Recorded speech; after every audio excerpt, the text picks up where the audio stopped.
కాకినాడ రామారావుపేటలో గల శంకర మఠంలో మహాశివరాత్రి పర్వదినం పురస్కరించుకుని మఠంలో పార్వతీ కళ్యాణం నిర్వహించారు. శంకర మఠంలో ప్రత్యేకంగా ఏర్పాటు చేసిన వేదికపై ఉత్సవ విగ్రహాలను ఉంచి కళ్యాణం జరిపించారు.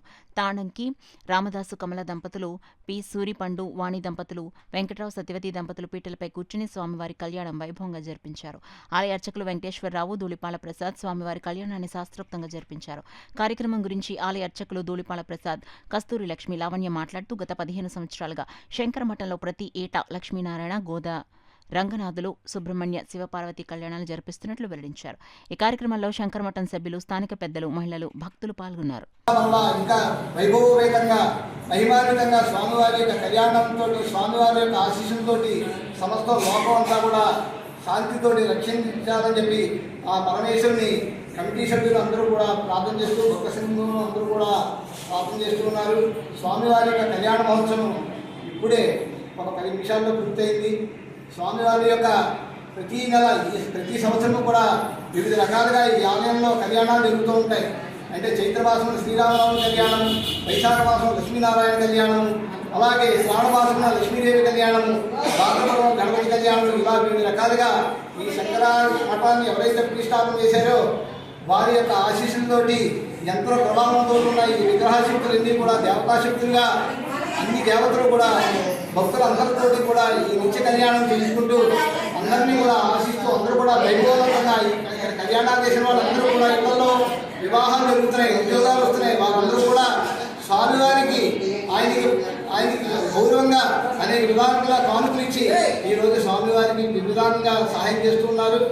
అంతేకాకుండా ఈ కమిటీ వారందరికీ కూడా 50 మంది కూడా కొత్తగా వచ్చే భక్తులు ఎవరైతే ఉన్నారో దయచేసి శంకరమఠానికి వచ్చి ఈ కళ్యాణాల్లో పాల్గొని వారి యొక్క అభిష్టాలు తీర్చుకుని ఈ యొక్క శంకరమఠం యొక్క భక్తులందరినీ కూడా తోడ్పాటుతోటి కమిటీని మరింత వృద్ధి చేసి మహావైభవంగా జరగాలని ఆశిస్తున్నాం.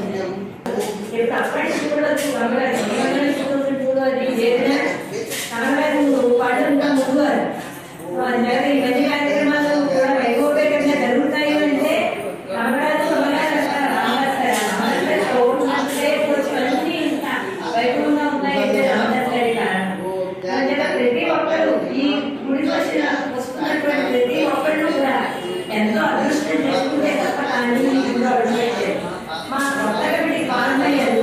మా రావణ్య ఆవిడ హయాంలో మీరందరూ అంటే మీరందరూ కూడా సహకరిస్తారు. కానీ ఆవిడ హయాంలో చిన్నపిల్లలు యాక్టివ్గా ఎదుటి బాగా చేస్తారు, చాలా బాగా చేస్తారు. అన్ని కళ్యాణాలు బాగా జరుగుతాయి. ప్రతి కళ్యాణానికి కూడా ఒక స్పాన్సర్ జరుగుతారు. అంటే శ్రీరంగం కళ్యాణానికి గవర్నమెంట్ చెప్పారు, మేము చేస్తామండి చదువు చేయించారు. కాకపోతే వచ్చిన రక్షణ అవుతుంది.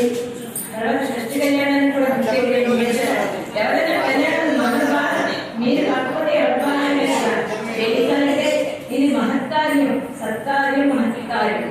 ఈ కార్యం చేయించాలన్నా మన రూపాయలు పడాలన్నా దానికి వెనకాల చాలా అదృష్టం అనేది ఉండాలి. మన ఫ్యామిలీ మెంబర్స్ కానీ మనకి అలాంటి అదృష్టం కలిగితే ఇందులో ₹1 పడుతున్నాం.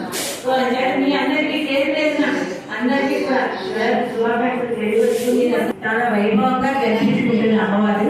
ఆవిడ మన అందరికీ ఆరోగ్యాన్ని ఇచ్చి, అక్షైత్యాన్ని ఇచ్చి, మన పిల్లల్ని హ్యాపీగా చక్కగా మనం సెటిల్ అవుతాయి. మన ఆనందంగా అమ్మవారి సేవ చేసుకుంటాం. నేను అదే కోరుకుంటున్నాను అమ్మవారిని. అమ్మ, మా పిల్లల బాధ్యతలన్నీ అయిపోయి మీ సేవకు మమ్మల్ని అందరినీ తీసుకోమ్మా, మీ సేవ చేయించుకో అని చెప్పేసి ఆరోగ్యం ఏమని కోరుకుంటున్నాను.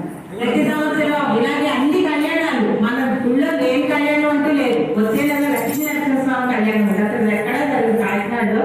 ఆ విగ్రహాలు అలా వచ్చినాయి. నేను తీసుకెళ్ళి అక్కడ మన రాజమండ్రి దగ్గర కోరుకుంటూ ఇచ్చేద్దాం అనుకున్నాను. కానీ ఆయన ఇక్కడే ఉన్నారు. రోజు మన కుమారి గారు వడపప్పు పానకం స్వామికి నైవేద్యం పెడుతున్నారు. వచ్చే నెల లక్ష్మీనరసింహస్వామి కళ్యాణం ఉంది, తర్వాత రాముల వారి కళ్యాణం ఉంది. అలాగే దంపతులు ఆవిడే తెచ్చుకుంటారు. ఇదిగోండి, మీరు కొత్తగా ఇల్లు కట్టుకుందామని చెప్పి దండం తీసుకున్నారని మొగ్గు తీసుకుంటారు దంపతులు. ఇక్కడికి వచ్చి ఇక్కడ కళ్యాణం చేయించుకుంటారు. అలా మనందరికీ ఏ